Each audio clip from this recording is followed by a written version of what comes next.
Hey there, groovy chicks. You're all hip in far out ways. Good morning or evening, wherever you may be tonight. This is Stone Gas Man live from New York City. And tonight we're going to be doing an audio commentary for the Brady Bunch movie from 1995. Yeah, I have to admit, I was not a Bunch guy growing up. I watched other shows on Nick at Night. I'll let everyone know that up front. But I did see this film in 1995 in a theater, and surprisingly, I laughed quite a bit. Yeah, quite a bit. I mean, the jokes, surprisingly worked for me back in '95. The cast worked for me in '95, and they work even better now, honestly, after several viewings of these movies. But this is going to be an interesting perspective in that while I've seen very little of the show, and I do plan on seeing a little bit more of the show tomorrow before I do Very Brady's sequel commentary. Uh, I mean, that's the thing. I'm actually very surprised at how well this movie actually uh, is not only respectful of the original show, but it's downright loving of the original show. And to be honest, you can't fault this movie for that. You cannot dislike this movie for that in any way. But why am I doing the Brady Bunch movie? You might be asking. Well, the truth of the matter is, the Lad Company basically ceased to exist in 1985 after two releases of Police Academy 2 and Doing Time. And yes, I will be doing time on Friday morning at 1 a.m.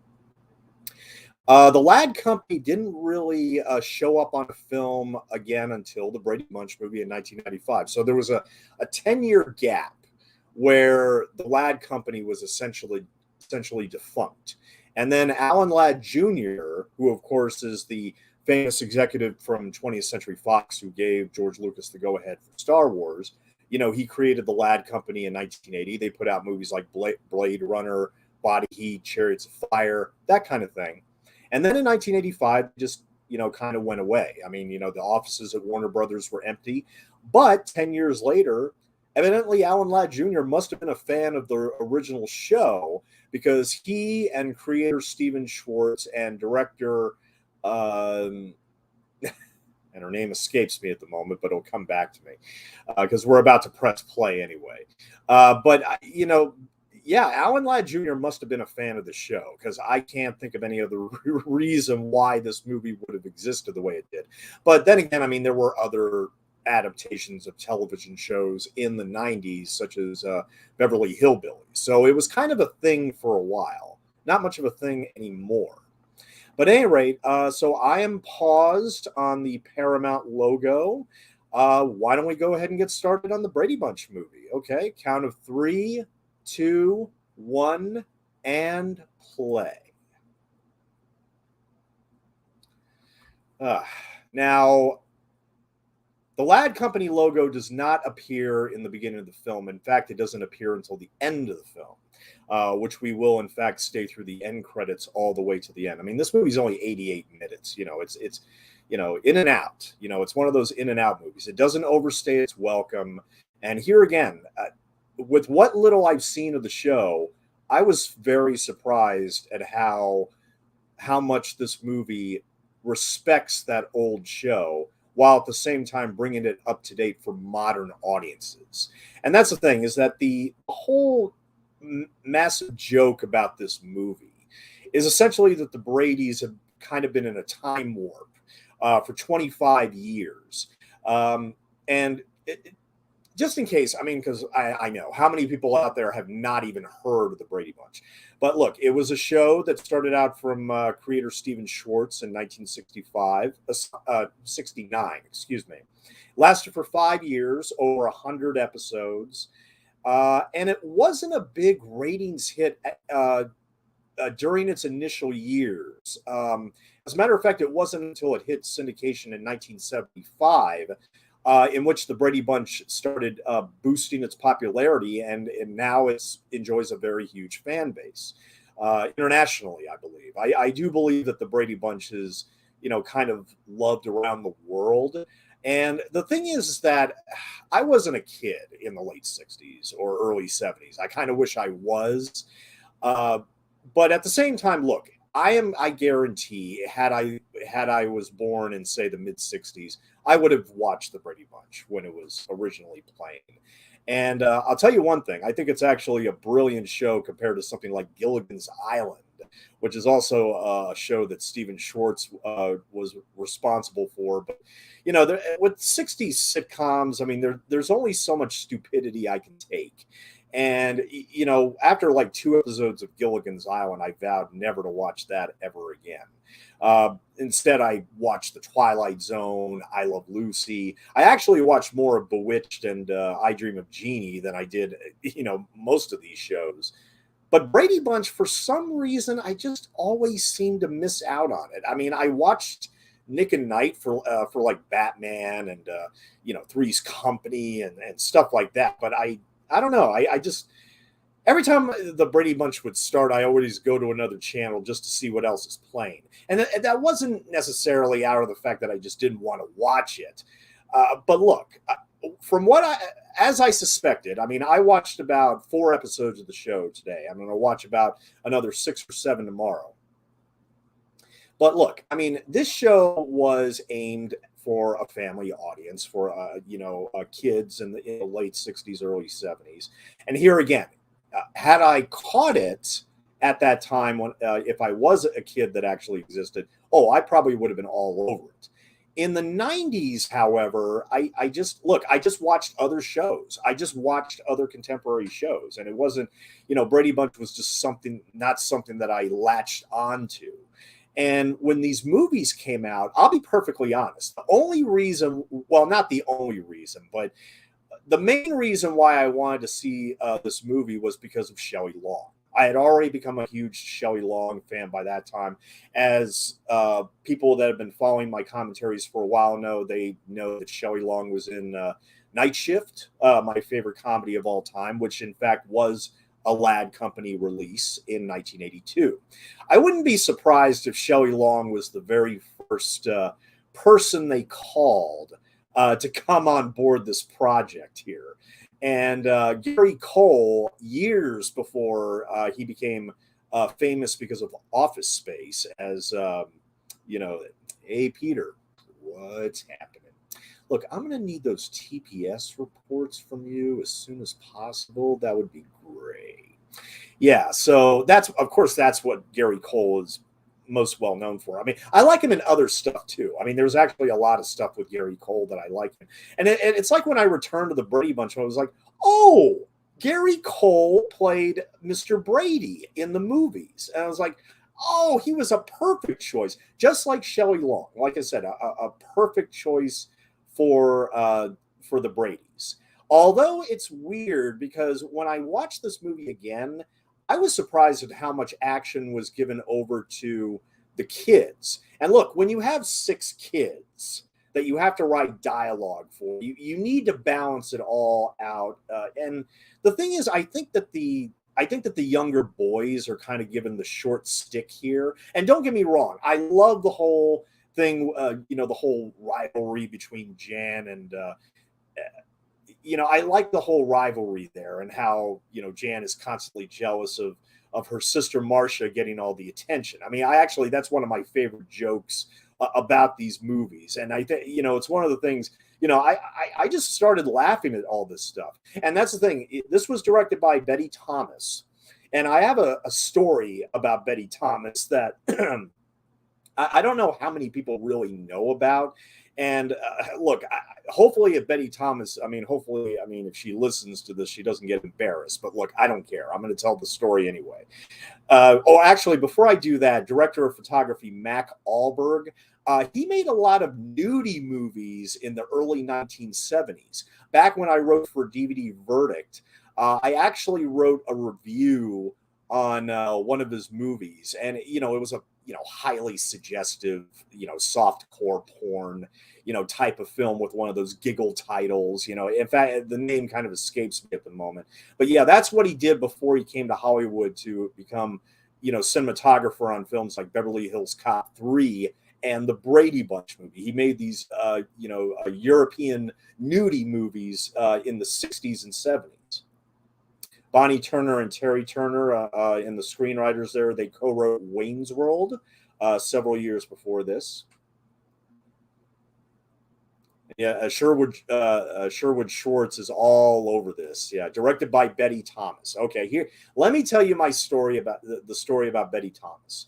Now, back in 1980, Robert Zemeckis, before he was a well-known director, with Back to the Future and Forrest Gump and movies like that, he and his writing partner Bob Gale made a movie called Used Cars, and it was a comedy starring Kurt Russell, where there's rival brothers that run car lots on the opposite side of the street. One of them dies, and what Kurt Russell and his co-workers do, in order to not lose the lot to the other brother, the evil brother, they decide to hide the body and then basically do everything they can to basically get customers and sell cars. And Michael McKean was, who is right here, and he plays the antagonist here in the Brady Bunch movie. He was in Used Cars. He and the actor who played Swiggy. I mean, they had come over from Laverne and Shirley and had done a cameo role. But at any rate, so there's a whole sequence where basically Kurt Russell basically gets a lot of strippers to come and dance on top of the cars. And, you actually see cars, stopping to take a look, and one crashes into the other. And, you actually see one of them, taking a contract, and just sign right here on the girl's bottom, And Betty Thomas was not only the script supervisor on Used Cars, but she also played the stripper on the car next to Kurt Russell. Google it, check out the movie with the commentary track. That is without a doubt Betty Thomas. And let's just say that the producer of the movie didn't have the kindest words for her. So I'm not going to repeat what he says. And honestly, I don't really agree with him. I thought she was great on the car. I mean, to be perfectly honest, I actually agree with Kurt Russell on the commentary. Betty Thomas was great on the car in Used Cars. So that's kind of more or less how Betty Thomas started in the industry. Because she didn't make her directorial debut until 1992 with a movie called Only You. Not The Only You with Robert Downey Jr. and Marissa Tomei, but a direct-to-video version, a direct-to-video movie that also happens to share the same title. But the amazing thing about Betty Thomas, when it comes to her as a director, she is just one of two directors and the only solo director to have multiple films on the list of 17 highest U.S. grossing female directed films. Additionally, two of her films are in the top 25 highest U.S. grossing female directed movies. Now, I'm going to be perfectly honest with you guys. Look, she's directed 8 films. I've only seen 2 of them. I've seen the Brady Bunch movie from 1995. She did not come back for the sequel because she was working on the other movie I've seen that she's directed, which was Private Parts, the adaptation of Howard Stern's best-selling book. And Private Parts, I mean, there was a lot of cutting involved in that movie, which I think changed a lot from 96 to 97 with the final cut. But for the most part, I actually find that movie pretty funny, almost as funny as the Brady Bunch movie. However, all the other movies in which Betty Thomas has directed, I have not seen, and they include Dr. Dolittle with Eddie Murphy, 28 Days with Sandra Bullock, I Spy with Eddie Murphy, again, another television show adaptation, but I Spy bombed. But she did turn around with her last 2 movies, which, here again, I did not see them, but they made a significant amount of money. The first was John Tucker Must Die from 2006. I got to confess, as much as I kind of like the poster, I never bothered to watch John Tucker Must Die, but that made that made over 50 million over its budget. So, and then the last movie that Betty Thomas directed, and I think that with this movie, I think she was, ready to basically just retire at that point because uh, her last movie was Alvin and the Chipmunks: The Squeak Quill, and that made $443 million on a $70 million budget. But even still, that's a monster hit. She hasn't directed since then. That was back in 2009. So I'm assuming that she's basically retired from the biz. And like I said, I mean, look, if your last movie does that well at the box office, I think you could pretty much say at that point, yeah, I think I'm done. I mean, it would have been nice for her to come back for the sequel, I have to admit. And here again, we're going to talk about the sequel tomorrow. And yes, I'm only referring to one sequel. There is a direct-to-television third movie that was made with Shelley Long and Gary Cole, but all of the kids were recast. And the only interest I would say, unless you are a fan of the OC and you want to see Autumn Reeser as one of the girls, then that's really the only reason to watch it. I mean, from everything I've read, Brady Bunch in the White House is very very awful. It's absolutely awful. Everything I've read says it's awful. And even for those who love these two movies, which I kind of love them, I kind of love Brady Bunch movie and Very Brady sequel a little bit less than that, but I can't help it. These movies are funny. They're colorful. They're fun. I like the characters. I mean, and here again, I think because of that PG-13 push, I think I was a little bit more content with this version of the Brady's over the wholesome version from the television show. But I will say about the television show, the big surprise I had watching the show was that, wow, the Bradys actually slept in the same bed, not separated beds, and they actually had conversations, just basically lying next to each other. And I thought, you know what? That's a little progressive for 1970. I mean, I think still in like the 60s, like with stuff like the Donna Reed show, they were still sleeping in separate beds.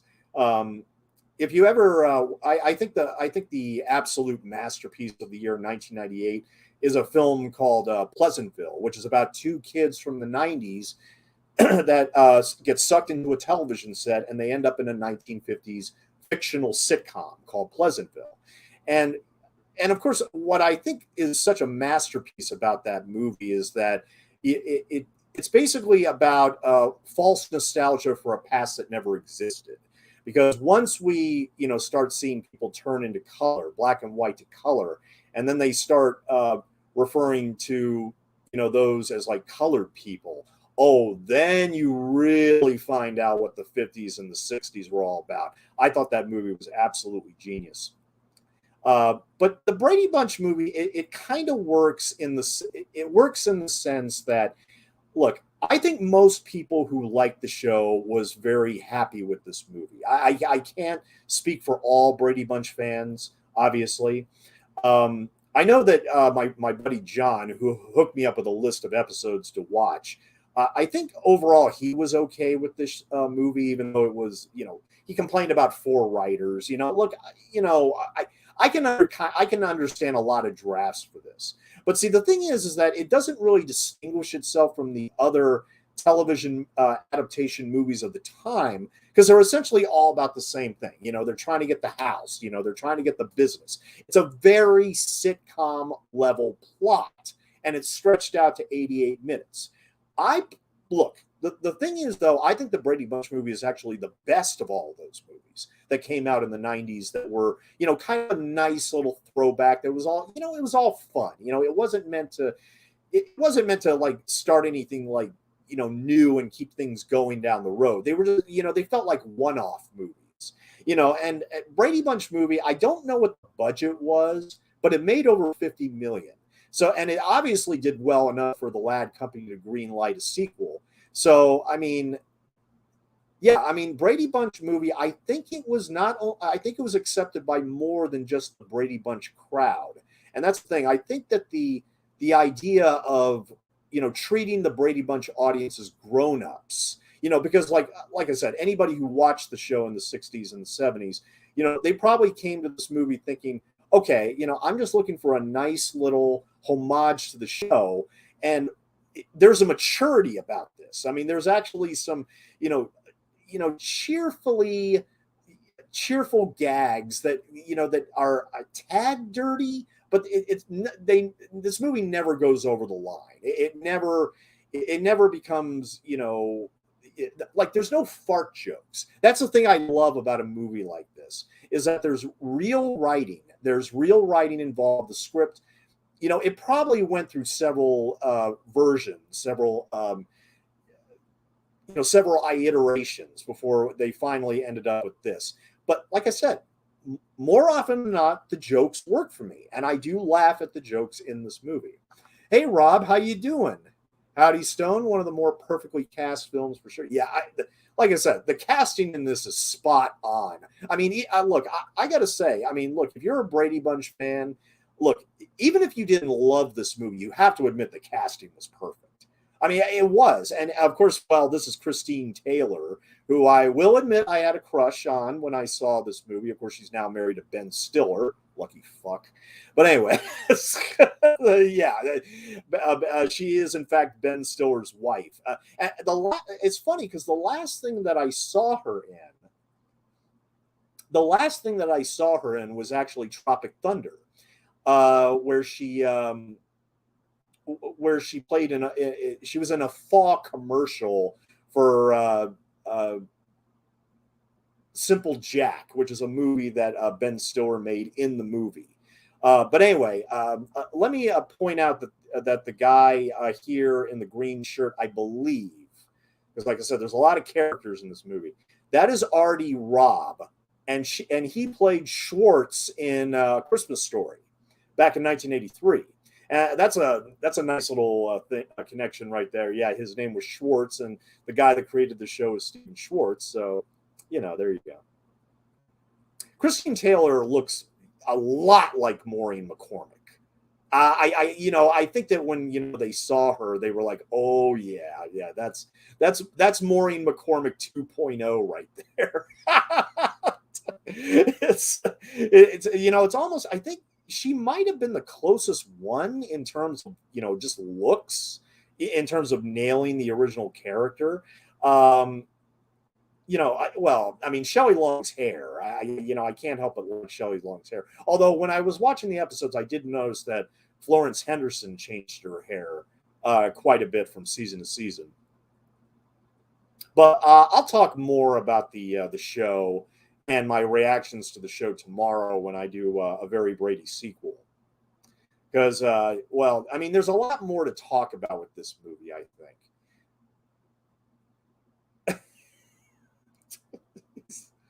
He's so out of sight.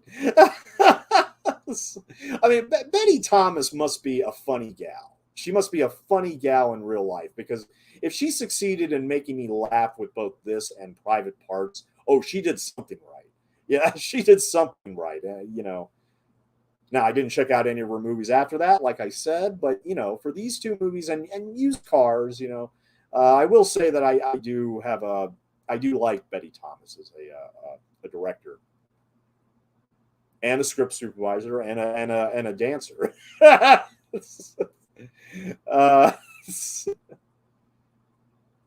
it's funny. I think this girl was in Dazed and Confused, but I don't think it's the same actress. I mean, there were a number of faces in this movie where I'm like, okay, I know I saw that person somewhere. And there's a number of familiar faces. But you know what? I should talk about the kids now. And the thing is that, I mean, like I said, I do think that the two younger boys are kind of given the short sticks when it comes to, stuff involving the kids. Because there's a lot more stuff with, like, Jan and Marcia. And then the third girl, whose name escapes me at the moment. I mean, I do like the stuff that she does with her rapport with Michael McKean when she like goes over and bothers him for like the mail and like simple things like that. She is adorable. And here again, I think they did a hell of a job in terms of casting. But I think the girl that plays Jan may be my favorite of all of them. And you know, I wouldn't have said that at the time, believe it or not. See, the actress who plays Jan, her name is Jennifer Elise Cox, and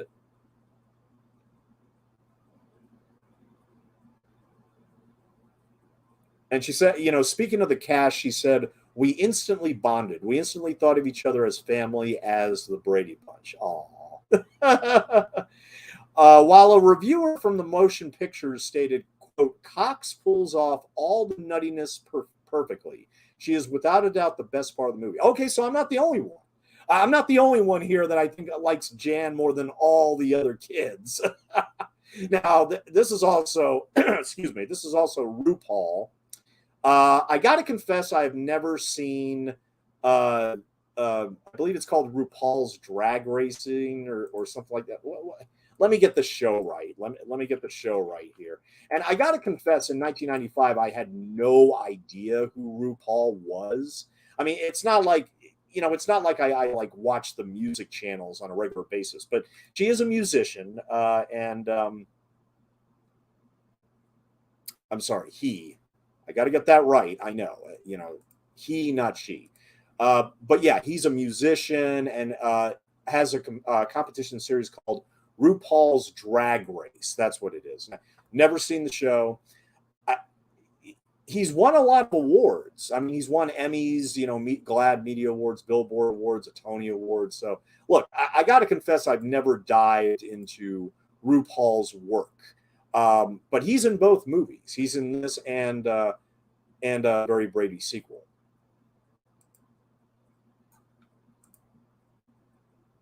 But yeah, I think Jennifer Elise Cox as Jan Brady. I think definitely she's my favorite of all the kids. Definitely. Mm-hmm. Oh no, it is the same actress. Okay, the red-haired girl, the girl with the red curly hair, that's Marissa Ribisi, Giovanni's sister, and she was in fact in Days Confused, and she was also in Pleasantville. She actually appeared in the beginning of Pleasantville, so I'm glad I brought that up. Actually, um, and she actually married musician and recording artist Beck in April of 2004. But they did divorce after nearly 15 years of marriage. Oh, too bad.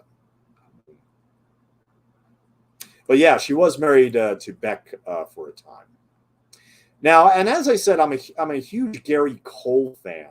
One of his first movies is actually a movie that I have a huge place in my heart for, where he actually played an assistant coach in the 1986 movie Lucas, which not only do I think is one of the best teen movies ever made, I think it outclasses even all the John Hughes movies of the era. And I know that's a hot take, especially when Lucas remains quite underseen, and unfortunately, its reputation has been kind of damaged by. Here again, I think Charlie Sheen wasn't responsible; it was an executive. Okay, I'm not going to dive into any more about that. If I do a commentary for Lucas, I'll definitely do a deep dive on that. But look, Lucas is one of the great teen films of the 1980s, and it never got its due. It never got a cult audience on VHS, or, you know, even after the whole Charlie Sheen controversy, you know, even though it's sold out now. I mean, it definitely sold out on Blu-ray right after that happened, which is kind of sad. But at any rate, so I mean, but Gary Cole has been in a lot of other things I've liked aside from the Brady movies and Office Space.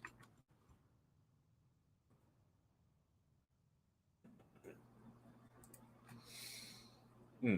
Yeah, he was in the Line of Fire, A Simple Plan, The Gift from 2000 with Keanu Reeves, Win a Date with Ted Hamilton, Dodgeball. He played Cotton McKnight in Dodgeball, true underdog story. He played Reese Bobby in Talladega Nights, The Ballad of Ricky Bobby. Pineapple Express. He was Ted Jones in that. I do remember him from Pineapple Express. Oh, he was in the Town That Dreaded Sundown remake. Huh.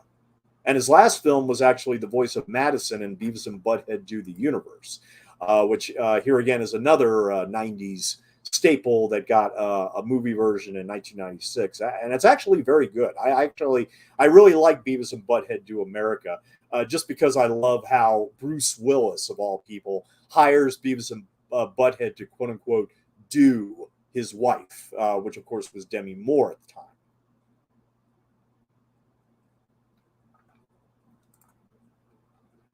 Let's see, and who plays the little girl, the youngest girl? Yeah. Cindy. Yeah, Cindy Brady, played by Olivia Hack. Born in 1983, she gave the voice of Rhonda Wellington Lloyd in Nickelodeon's Hey Arnold. Oh, okay. She's done a lot of voice work. I mean, Bratz, Family Guy, Blood Plus, Avatar: The Last Airbender, and she's appeared in Star Trek Generations, Party of Five, and Gilmore Girls. You know what? I've seen every episode of Gilmore Girls, but I'd be hard pressed to tell you when she actually appeared on that show. But she's only done a few live action movies, and this is really odd. Yeah, she's only done 4 live action movies in terms of appearing on the camera. Aside from the Brady Bunch movies, she was also in Crayola Kids Adventures, 20,000 Leagues Under the Sea. But Star Trek fans will also know her as Olivia Picard in Star Trek Generations. Captain Picard's daughter in the Nexus, I believe. But yeah, she was actually in Star Trek Generations. And the Brady boys on the right side of the screen here.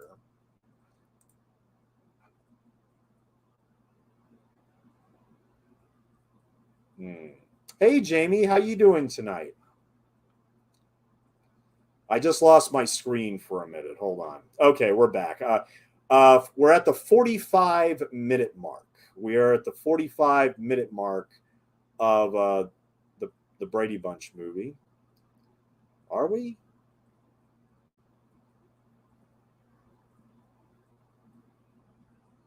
You know, okay. Sorry about that. I don't know what happened. Okay. All right. We're back at the 28-minute mark. That's where we left off before. Yeah. So, okay. We're at the 28-minute mark of the Brady Bunch movie. Now let's go ahead and get the boys out of the way. Okay. So Peter Brady is played by Paul Sutera. Not much on him. However, Bobby Brady is played by Jesse Lee Sofer. And he was born in 1984, known for portraying Will Munson on the CBS soap opera As the World Turns. But since 2014, he has starred as Jay Halstead on the NBC drama Chicago PD and guest starred on Chicago PD crossover episodes with Chicago Med and Chicago Fire.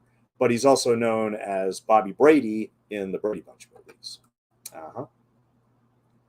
Yeah, I apologize. I lost my screen for a moment, but we're at the 29-minute mark. We are at the 29-minute mark right now, where Jan and Cindy are talking after she's cutting Marcia's hair. Although this, of course, ends up being a dream sequence, but it's still very funny. I mean,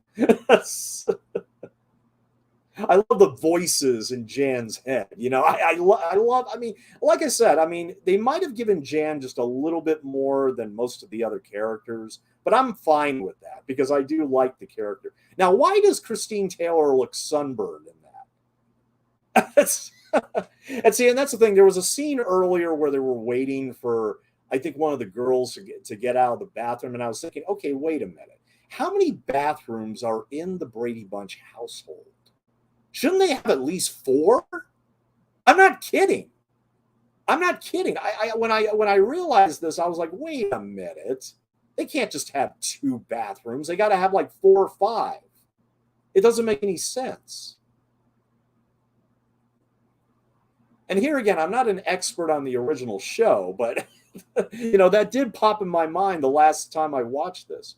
Okay, but let me talk about. I got a lot to talk about. The older Brady brother, right here. Okay, now his name is Christopher Daniel Barnes. However, he sometimes goes by CD Barnes or CB Barnes or Chris Barnes. Okay, and I've actually seen him in a lot of stuff. Now, I think that most people will know him best as being the voice of Spider-Man in the 1990s animated series. I can completely understand why everybody would know him from that. However, I know him from two other sources, which are very 80s, very 1980s. In 1984, he was in a movie called American Dreamer with Jo Beth Williams in her only starring role, where she plays a very average housewife who wins a contest, a writing contest, goes to Paris, gets into an accident, gets amnesia, and then believes she's an international detective, a world renowned international detective from a series of books. And okay, I know I've seen her before too, but oh man, like I said, when I watched this again, there was just so many characters. But anyway, so American Dreamer, Christopher Barnes played the elder son.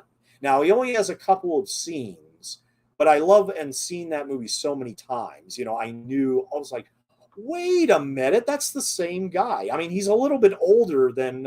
Now here he is talking to the original Brady, who was in his shoes. I think his name was Barry Williams, if I'm not mistaken. Like I said, yeah, that's Barry Williams right there. He played Greg Brady in the show. So, and this is a very funny scene. This is he, Greg's trying to thinks he's playing really groovy music for '95. It's like I mean, to quote one of the girls in Muriel's Wedding, no, people are listening to Nirvana. People are listening to Nirvana now. Nobody cares about the '70s with ABBA or stuff like that anymore.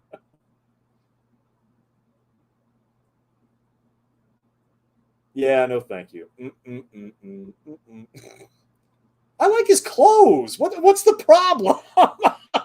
See, that's the weird thing now, is that now we're like 25 years removed from the mid 90s when this came out. I mean, Brady Bunch just recently celebrated its 50th anniversary, by the way, just a few years ago. Oh, shit.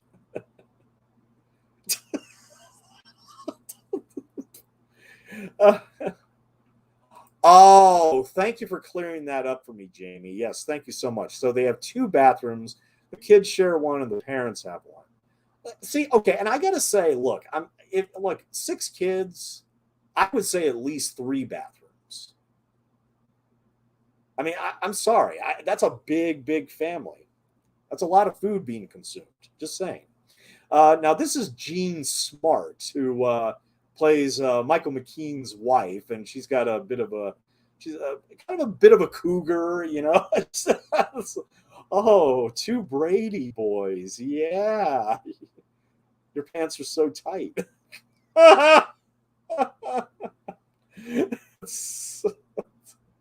See, like I said, just a little bit of an edge. Let's give the Brady's a little bit of a modern day, slightly raunchy edge. I mean, it's more double entendre ish than anything else. But yeah, I mean, I like that. I like that little twist that they put on the where they have to deal with '90s culture. Same thing with like Blast from the Past, with this movie, which this movie kind of shares a little bit of inspiration from. I really love that movie, Blast from the Past. But Jean Smart, who we just saw as Dina Dittmeyer, I actually know her best from Homeward Bound: The Incredible Journey. She plays the woman that is supposed to look after the cat and dogs before they go off and try to find their own family and everything. But she was known as Lana Gardner on Frasier, acting opposite Kelsey Grammer. Won a number of Emmy Awards for that show. But she's done lots of stuff. I mean, she's on Fargo. Uh, Yeah, she's done dozens and dozens of things. I mean, she's been in movies since '84 when she did Protocol with Protocol with Goldie Hawn, and see, she was also in Odd Couple 2, Disney's The Kid, Bringing Down the House, Garden State. Uh, oh, Youth and Revolt. I really like that one. Yeah. Oh, and I was going to mention the other thing that I know Greg Brady from, played by Christopher Daniel Barnes in this movie. The other thing that I know him from is the Starman television show. Now, back in 1984, John Carpenter directed and Michael Douglas executive produced a movie called Starman with Jeff Bridges and Karen Allen from Raiders of the Lost Ark. And it was basically about an alien that comes to the planet Earth when he gets the message from Voyager 2, and then he comes to Earth, and like everybody wants to shoot and kill him. Obviously, the government is just wants to execute and study this alien or whatever. And he ends up going on the road with Karen Allen, who just lost her husband, and of course he takes the image of her husband, and so they have a road trip together. And I think it's one of Carpenter's best films. I mean, I know it's a tough sell for his horror fans, but I seriously adore Starman. Well, they made one season of a TV show in 1986 where Starman came back after basically he gave Karen Allen a baby in the movie. And so he came back, and the kid grown up was played by Christopher Daniel Barnes. So I finally got to all that. There was only one season, 22 episodes. I thoroughly enjoyed it. I mean, if you're a fan of the movie, you need to check out the show too. But that's what I know Christopher Daniel Barnes primarily from.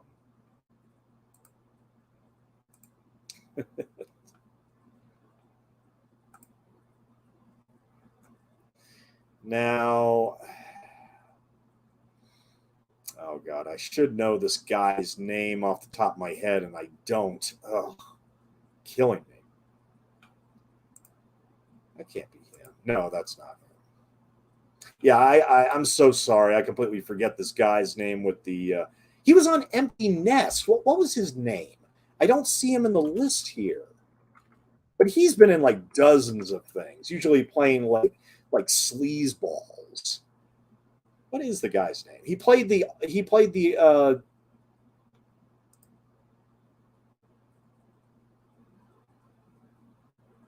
no, I don't think that was him. I can't think of his. I can't figure out his name right now. No, not him. Yeah. Unfortunately, his name escapes me. But I've seen him in so many things. Hmm.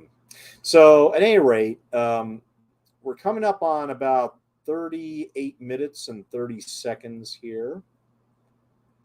Oh yeah, so yeah, there's a contest that just happens to be given the exact X amount that they need, because the whole thing is that they've been in a quote unquote time warp for 20 years, and now they own back taxes on their house. How hilarious is that? Oh God. Okay, now I know who this guy is. I definitely know who this guy is. Okay, so this is David Graff, who is uh, best known for playing Tackleberry in the Police Academy movies. And like I said, I just did commentaries for Police Academy and Police Academy 2, their first assignment. And look, I'm not going to repeat everything I said on those commentaries. Go listen to them if you want to. I'm not the biggest fan of that series. And look, I think I was more than fair, especially with the original film. Tackleberry, I gotta confess, wasn't a character that got glued onto. I mean, none of the characters except for maybe Michael Winslow, who does all the sound effects. He was really kind of the only one that got chuckles out of me. I hate to say, but then again, after I watched Police Academy from start to finish, I said to myself, you know what, that was an okay little comedy. It doesn't. I mean, there's nothing really all that special about it. I mean, just because it made a fortune, of course we had to have, 6 more sequels. But David Graff, who plays the butcher who dates the maid. Yeah, he's played by the guy that played Tackleberry from the Police Academy movies. And this evidently was taken from the show. This actually happened on an episode of the show in an episode called the subject was Noses, and it's based on and that they basically got that a lot of these titles they basically were able to like steal from movies and like do a little twisty twist on it. Like instead of the Treasure of Sierra Madre, we have the Treasure of Sierra Avenue. Uh, but this actually happened in an episode called "The Subject Was Noses." Now, one thing I was surprised about in the list that my buddy gave me in terms of watching the episodes, one of the episodes is actually called "Alice Doesn't Live Here Anymore," but that's an episode from 1969. That was before the movie came out. So that's a rare case of a of an episode of a show before it became the name of a movie. Completely different though. And of course, yeah, the kids are all trying to figure out how to get money to, you know. I can't help but say that, you know, I I wish I was a kid when I discovered the Brady Bunch. I wish I, or rather, I wish I had discovered the Brady Bunch when I was a kid, because I probably would have watched it. It just, I guess I was just a little afraid to. I was worried about how syrupy it was going to be. Okay, I will confess. I was worried about how syrupy and sticky it was going to be. And then I watched some of the episodes of the show, and I was like, oh, you know what? You know, that was actually fairly digestible, you know, television entertainment from that time. I mean, I would certainly watch it over other shows that maybe it was competing with, like maybe something like the Mod Squad or you know stuff like that. I mean, um, I'll definitely watch a little bit more of the show though before tomorrow for the sequel. Gary Cole, it's so great. I love his shirts. Oh yeah, and the potato sack race. I guess this was. I wouldn't be surprised if this happened in the show as well. I mean, that's the thing. There's a lot of nice little callbacks to those who obviously love the show, and I think that's part of the reason why this movie did as well as it did, because it managed to not only get the Brady Bunch audience, but it got even people in the theater that weren't Brady Bunch fans. And damn, is Michael McKean funny? From Clue to This Is Spinal Tap. I mean, this guy has done so much. I mean, I love him in Used Cars too, and especially as Lenny and Squiggy on Laverne and Shirley. Um, but yeah, and Michael McKean, he's very very active on Twitter. You know, very funny guy. Um, yeah, I've always liked his stuff. Always liked him in movies. Although Clue is probably, that's probably at the top of the top of his filmography for me. I mean, just because he has the great final line in that, all right, Chief, take him away. I'm going to go home and sleep with my wife. Yes. Uh, Now, is it just me, or does Shelley Long? She doesn't have a whole lot to do in this movie. Watching this again, I was thinking, you know what? There was a little bit less of Shelley Long than I would have expected. And she's delightful, I think, in this role. I think she was perfectly cast, just like Gary Cole and a lot of the kids. And like I said, I've been a fan of hers forever because of Night Shift and Outrageous Fortune and a couple other movies that she's done. I mean, not every movie she's done has been great, but I mean, something like Hello Again, which, is, even though that's a plum Shelley Long role that I've ever heard of, but, definitely not her finest hour. But she doesn't do much anymore. We don't see much of Shelley Long anymore. Very, very sad to say. She just doesn't do much anymore. But look, with Night Shift, she will always have a place in my heart, as the hooker Belinda Keaton, yes, in Night Shift.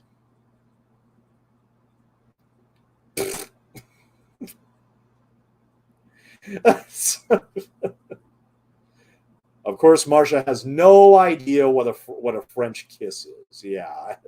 Now, this guy, I forget his name. I know I looked him up earlier, but he does a lot of ADR work now. ADR stands for automatic dialogue replacement.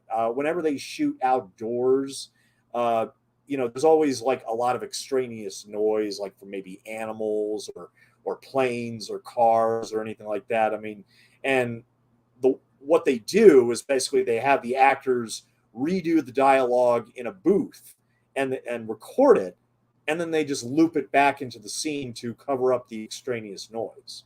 But that's what that guy does. I mean, he's done ADR on dozens of shows since then. Still very active in the industry.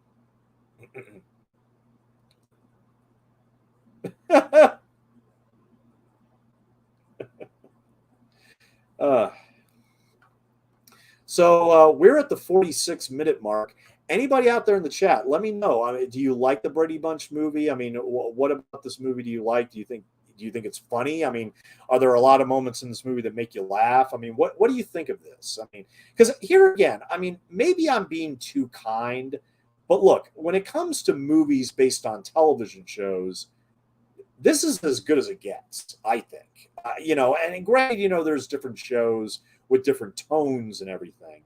I mean, you could make an argument that, well, I mean, I've never seen like shows from like the 80s, like 9 to 5. They made a show of they made a show of Private Benjamin. I haven't seen any of those episodes, but when it comes to like shows being adapted to feature films, this is probably the first one I think of. I mean, I certainly think of it a lot more than the Beverly Hillbillies. And I didn't mind Beverly Hillbillies. I mean, I like that one only for Jim Varney in the role of Bob Clampett. But, well, Cloris Leachman, admittedly, was well cast in that too. But, yeah, I mean, it's weird. When it comes to movies based on TV shows, this may be the best one. It may be the best one. And here again, I'm saying that as not really a fan of the show. I respect the show, and I've seen enough of it by now, and I'm going to see more of it tomorrow.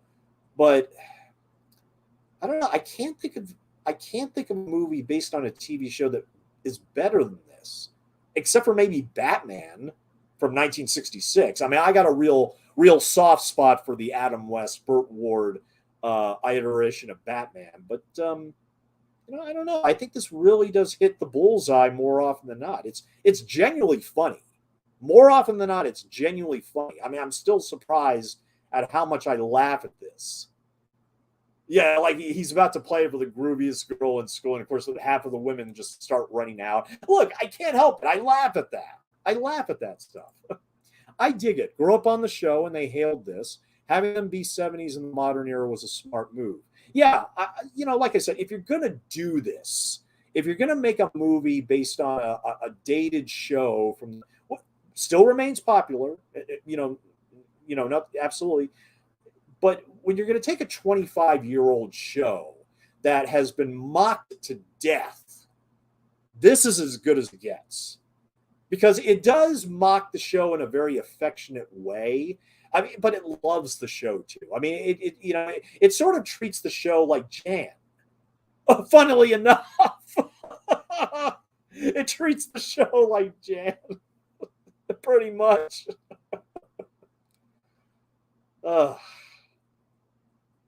So yeah, there's a number of cameos in this movie, and one of them is by a guy named Davy Jones. I don't think I've ever heard of this guy before, but apparently Mickey Dolenz from the Monkees is supposed to be in this movie too.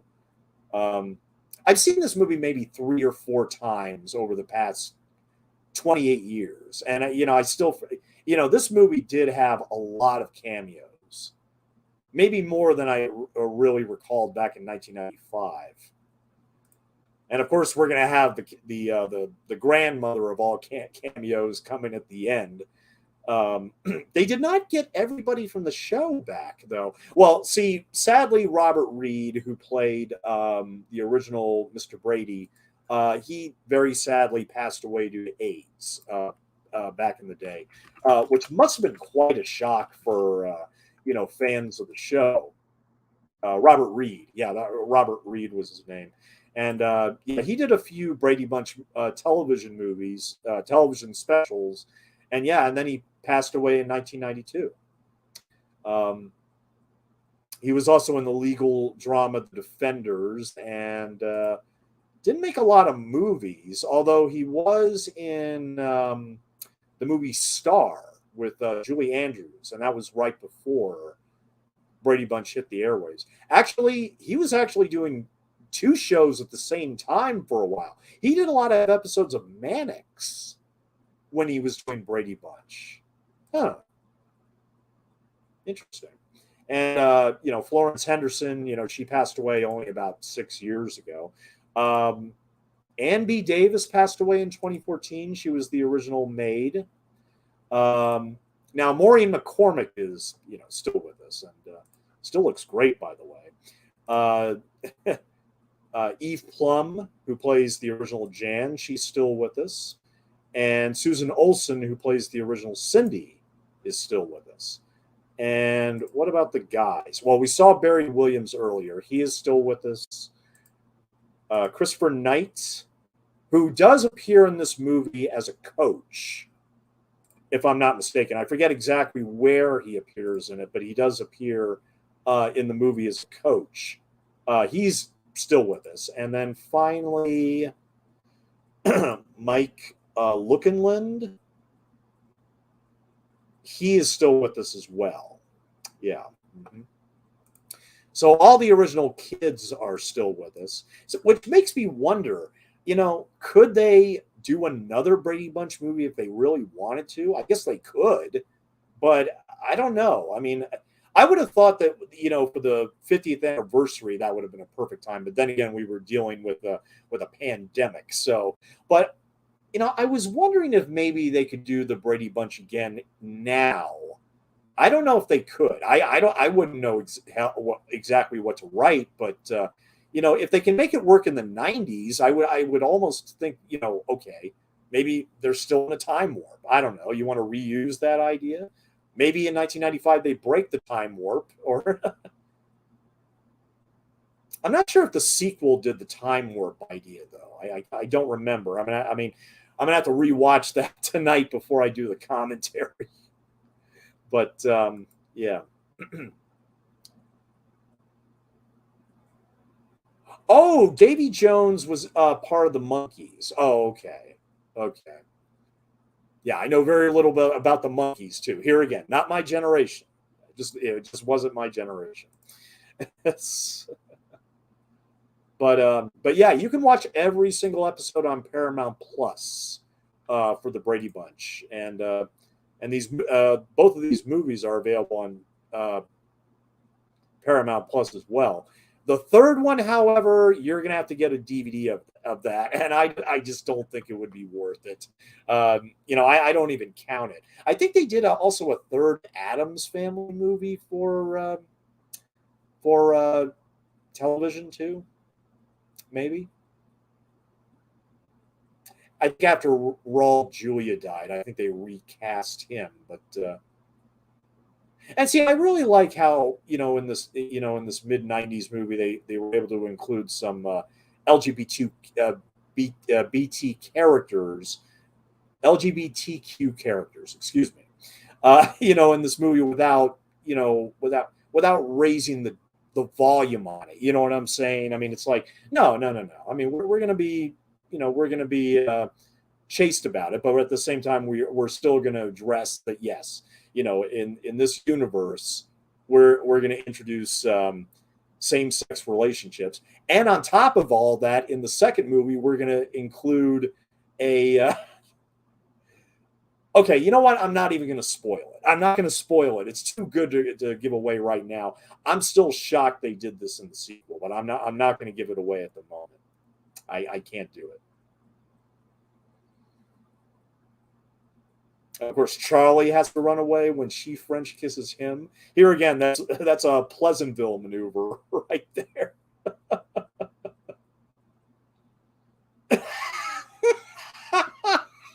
Look at Jan's face. Oh, man. One of the most wonderful moments of her life is when the football hit her nose. Oh, no, it got better. Oh, no.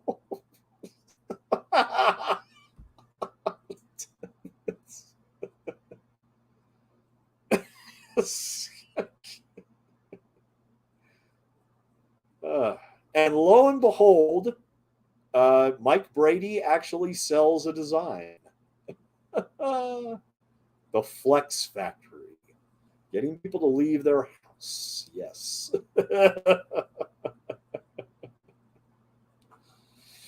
Okay, so did I cover?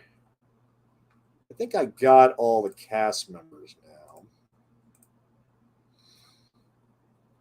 Yeah, I think I pretty much covered everybody except for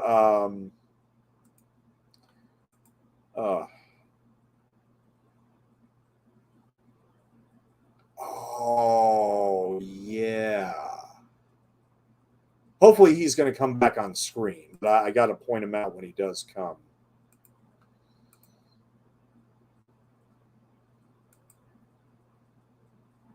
Okay, see, the girl that plays Noreen, that's Alana Ubach, who was in the Legally Blonde movies as one of Reese Witherspoon's friends. And Reese Witherspoon was, of course, in Pleasantville. So, yeah, there you go. Yeah, what was I mentioned earlier about the cinematographer who did a great job, by the way, but his name is Mac Alberg. I can't help it. What is the name of that?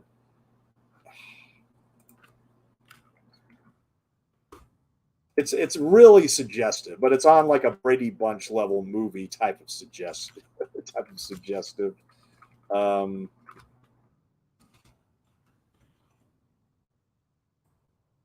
oh, he also shot Striking Distance with Bruce Willis, but the title is just too funny. I mean,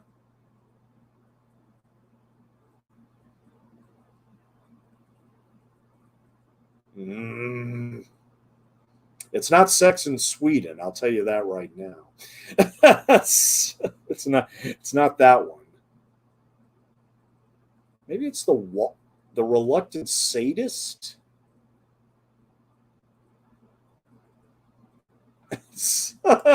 Yeah, but he shot softcore porno in Europe before he shot the Brady Bunch movies. All right, Greg. I would want that guitar too, admittedly. Oh, I haven't talked about the actress who plays the maid. Well, in the original show, she's played by Ann B. Davis. In the movie, she's played by Henriette Mantel, American writer, actress, producer, director, stand-up comic from Vermont. And there's not much about her on here. She won her first Emmy for writing on Win Ben Stein's Money. Okay. And most recently, she was a consultant for the HBO's Comeback and co authored the book Speed Bumps, Flooring It Through Hollywood with Terry Garr. In 1989, during her pursuit of stand up comedy, Mantel appeared on many television shows, including Caroline's Comedy Hour and VH1 Stand Up Spotlight. And aside from the Brady Bunch movies, she also appeared in the CBS sitcom Good Advice. She also appeared in an episode of Friends as a nurse in the 23rd episode of the 8th season, the one where Rachel has a baby. And she also appeared in the pilot episode of the long-running comedy series The Office. While only credited as office worker, it was revealed that she was supposed to be Meredith Palmer. Her role would be recast with Kate Flannery taking over for the entirety of the series.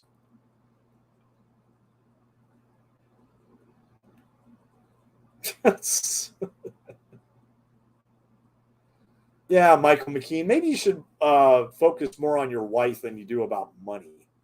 Yes. I mean, like he treats his wife like total crap. Oh man.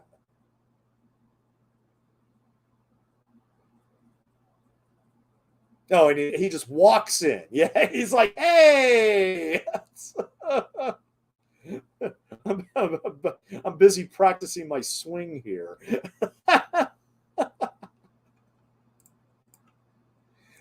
So yeah, so Ann B. Davis was the original Alice, and we're going to see her later as well. Oh, so apparently three of the monkeys appear in this movie: Davy Jones, Mickey Dolenz, and Peter Tork. Now, what's weird is I've never watched anything with the monkeys in terms of shows or specials from that time. However, I have seen some of the movie they did called Head back in 1968, which was co-written by Jack Nicholson, of all people. Very bizarre movie. It's almost impossible to describe.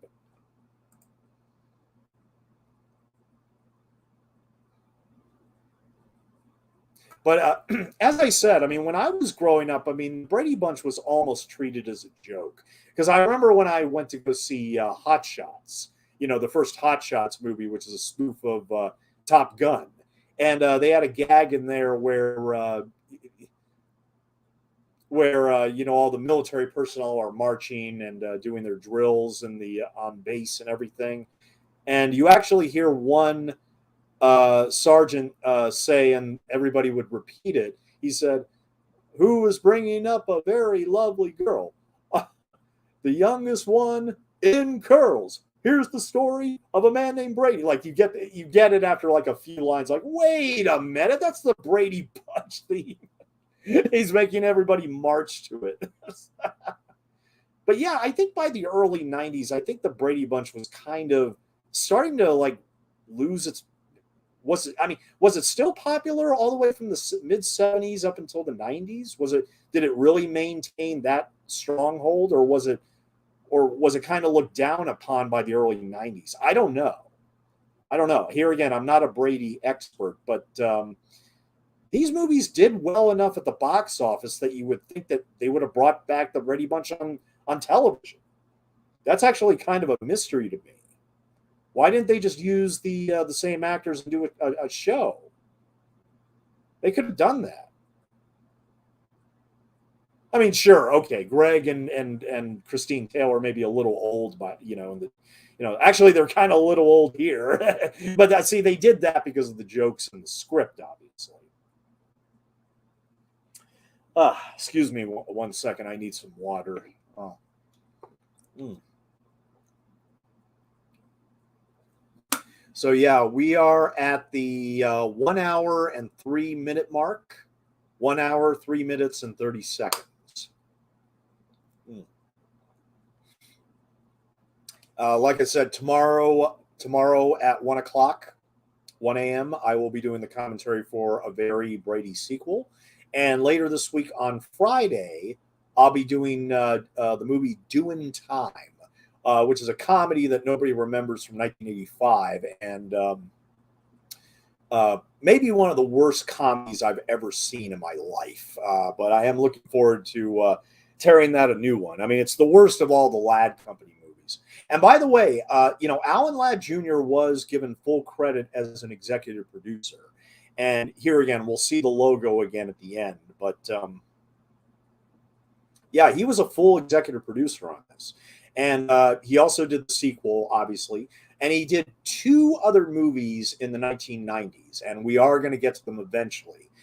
They are The Phantom, based on the old comic strip, and Braveheart, the Mel Gibson movie. So we're gonna end up doing that. And then he executive produced only two other films in the 2000s, and we'll get to those when we get to those, which won't be until much later in the year. Oh yeah, and I just saw an episode of the Brady Bunch where he talks about, oh yeah, he says, oh yeah, tonight's my bowling night. I can't go out with you, you know.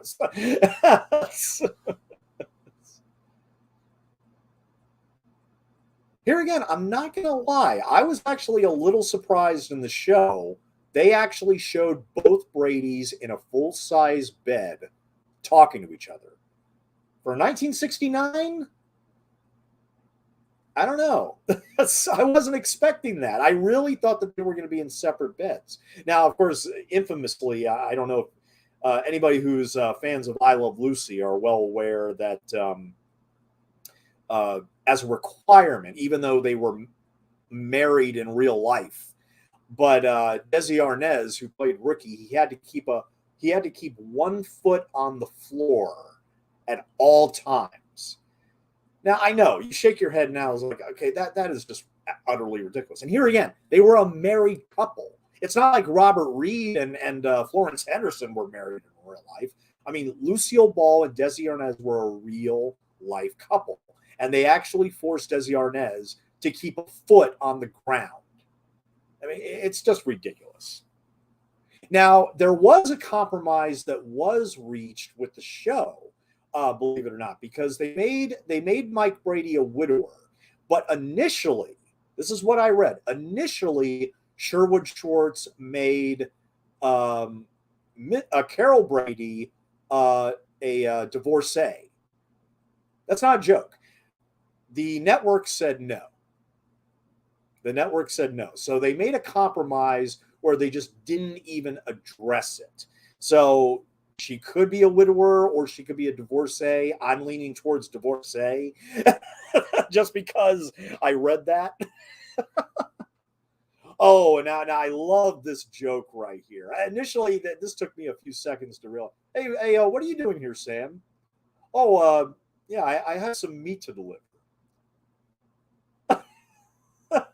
It took me a second. It took me 1 second, and then I got it at the time. See, that's what I'm saying. I mean, this is like Three's Company type of risque humor. It's not, it's like a coat.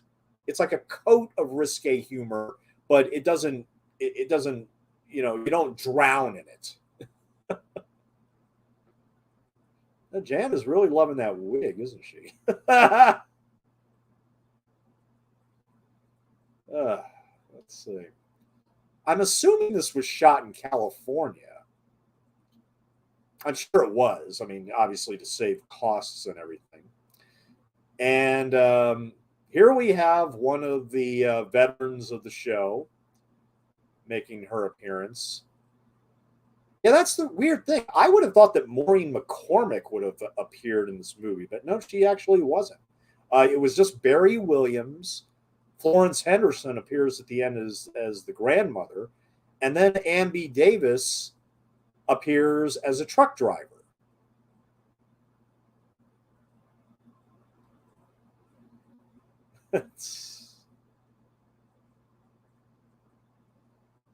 Breaker 19. This is Christmas Carol.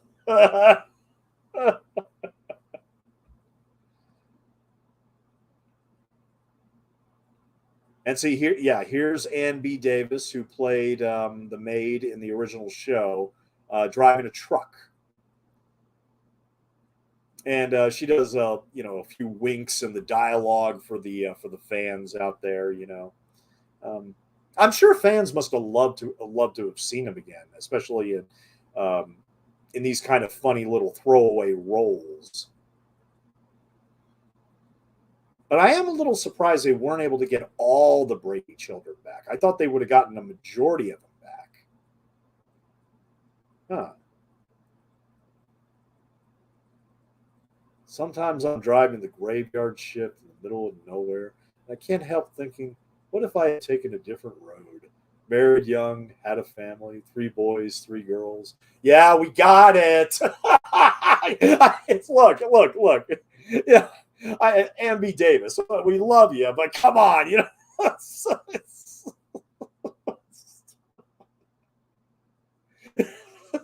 Now, even when I never saw the show, I was thinking, okay, she's from the original show.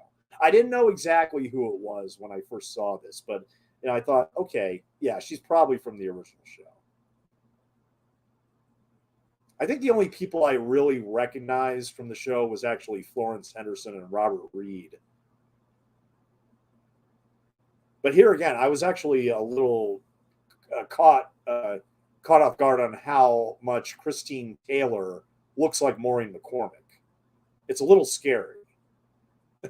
Uh, Jan's devil voice. I love all this stuff. No, this movie works. It works. It's it respects and satisfies um, the source material and the fans, I believe, for the source material. And it's just colorful, fun, and funny. I mean, it doesn't. What can I say? It works for me. The cast works for me. The jokes work for me. Sure, the story is typical, very typical of any sitcom, really. Which you could say, is it works for that reason. But what works is the time warp angle. I think that's what gives this, a slightly better edge than other ones like Adam's Family. I saw Adam's Family in the theater. It was okay. It was okay. I mean, I liked Adam's Family Values slightly better, but really the only thing I loved about the Adam's Family movies was Christina Ricci. I mean, she was really the only one that I loved from those two movies. And like I said, Beverly Hillbillies was fine. I mean, the director of that also did a Little Rascals movie, if you remember. I mean, for some reason, there was just a resurgence in the 90s of all these old television properties. But I still think that Brady Bunch movie is easily the best one. The casting is perfect. It's spot on. And it welcomes newcomers instead of alienating them, and that's what I like most. Sure, there's nods that some people are not going to recognize, but hey, I think it does a good job of bringing in newcomers while at the same time satisfying the fans of the show. And that's about all this movie's goal really is. I'd give it like a 4 out of 5. Let's put it that way. I do like Brady Bunch movie that much. We'll get to the sequel. We'll get to the sequel tomorrow, but this movie is pretty solid. It's pretty solid. Greg.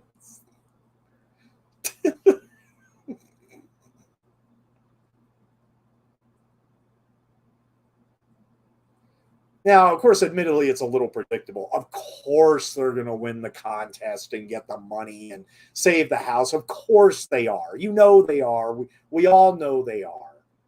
But, hey, I mean, for an 88-minute comedy, I laughed more than enough to justify saying, yes, check this out, even if you're not a Brady Bunch fan. Check it out. It might make you a fan.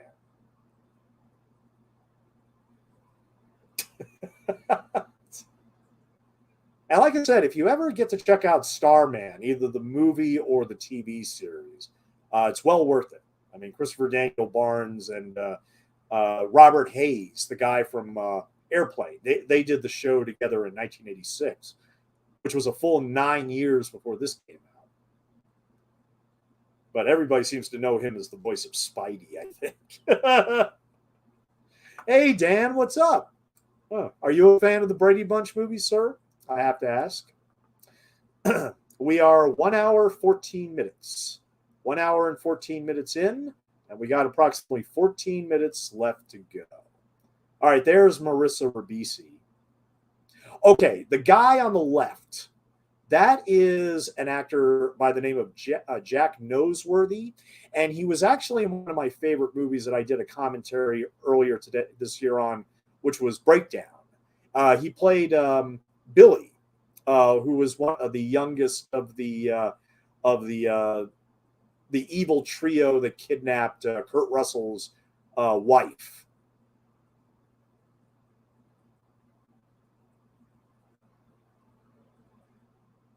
Yeah, that's Jack Noseworthy right there, and he also was in the director's U571 in 2000. Really good actor. I really like him, especially in Breakdown. He is very scary in Breakdown. definitely.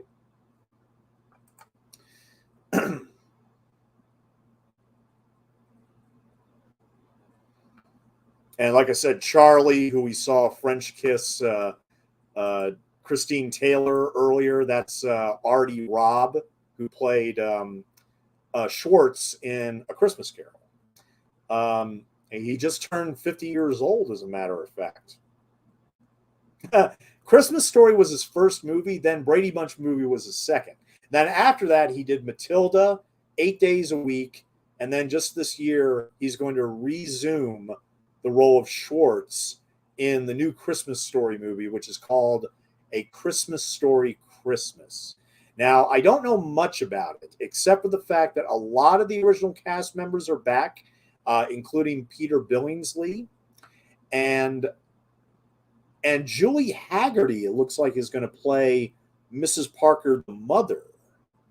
And Zach Ward, who played the bully in, in A Christmas Story, he's coming back as well. So apparently, yeah, this is coming from Legendary Pictures, Warner Brothers, Wild West Picture Show Productions, and HBO Max Original Films. So yeah, expect the Christmas Story Christmas movie to come out on HBO Max probably closer to Christmas time. But yeah, we are actually going to get another Christmas Story movie.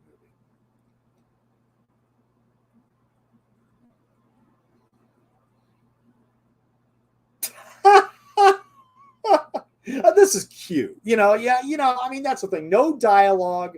We don't need any dialogue between the two girls. We got it. We see it. Yeah, it's cute.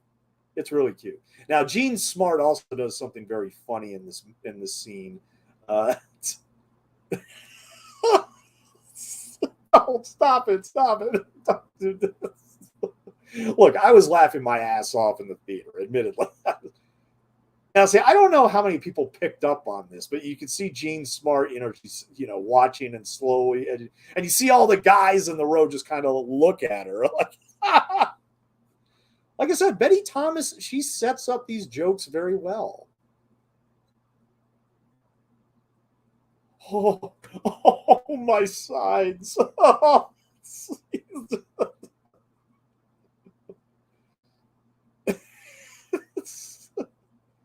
Well, Shelley's enjoying it. Like I said, it's kind of a shame that Shelley Long just doesn't. I don't know. She just seems. She doesn't have a lot to do in the movie, which is kind of a shame.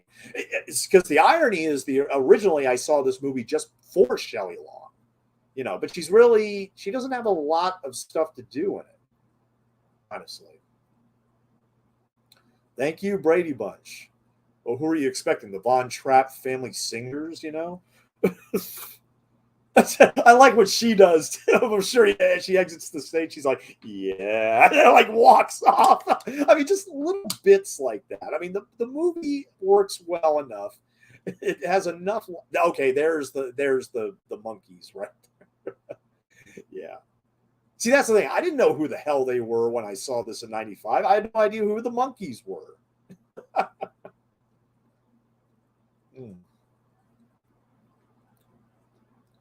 How could those losers win anything? Yeah. Yeah, that's Jack Noseworthy right there. I mean, in Breakdown, I mean, he's just so good. I mean, oh, they think I'm a dummy, but I ain't.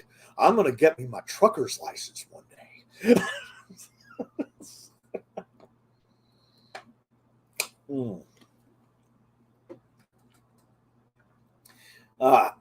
So we are at 1 hour, 19 minutes, and 30 seconds. Here again, I'd like to welcome everybody for coming out tonight.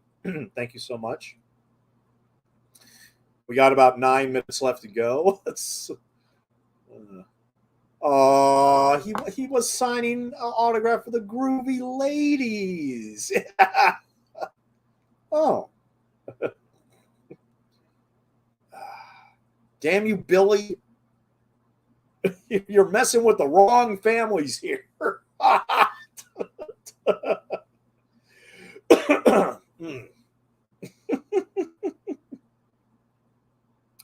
Look at that station wagon. My God.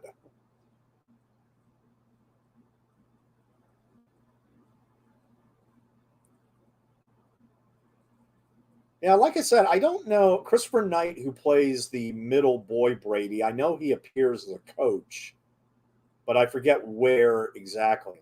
Maybe he was cut. I don't know. I don't know why they would cut him, but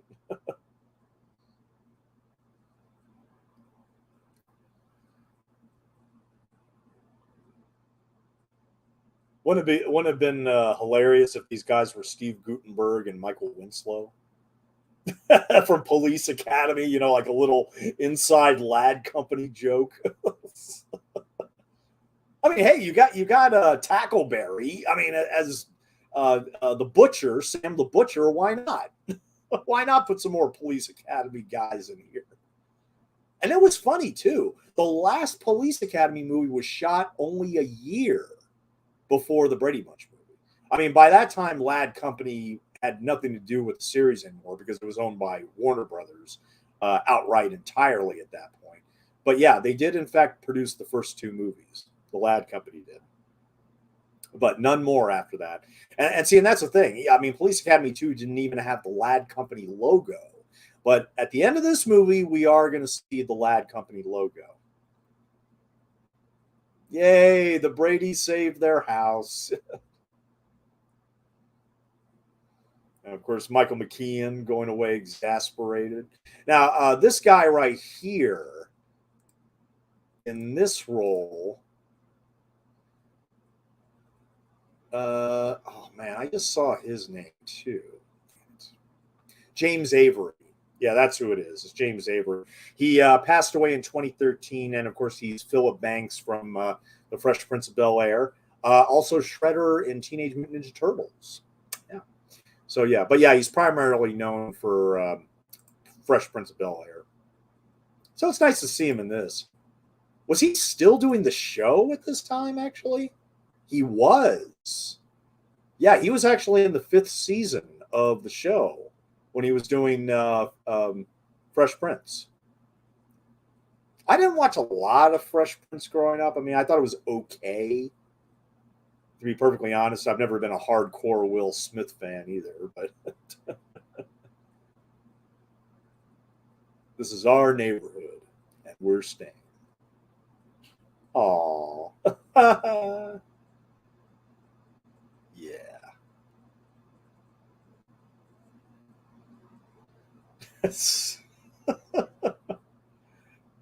Yes, we're all staying.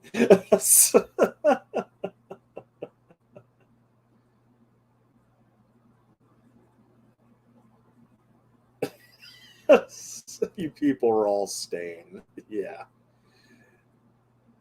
I know it's only an 88-minute movie, but yeah, time to wrap it up. Yeah, time to wrap it up, guys. Time to wrap it up. Yeah. Mike, I always knew you could hit a grand slam. And yes, here is, of course, Florence Henderson looking good. I got to admit, she's looking good in this movie. But yeah, she passed away only a few, maybe about 5 years ago, 6 years ago.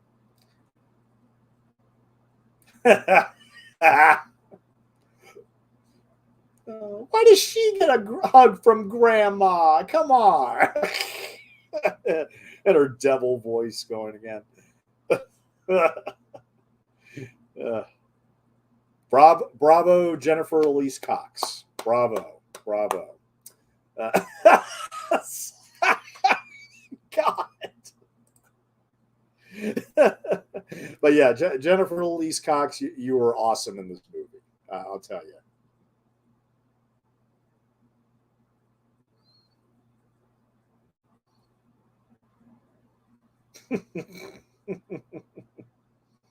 Oh, Cindy. And then, okay, now in case you missed it, okay, yeah, Florence Henderson appears at the top, but Christine Taylor is in two boxes.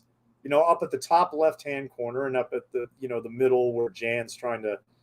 And look at the top left corner.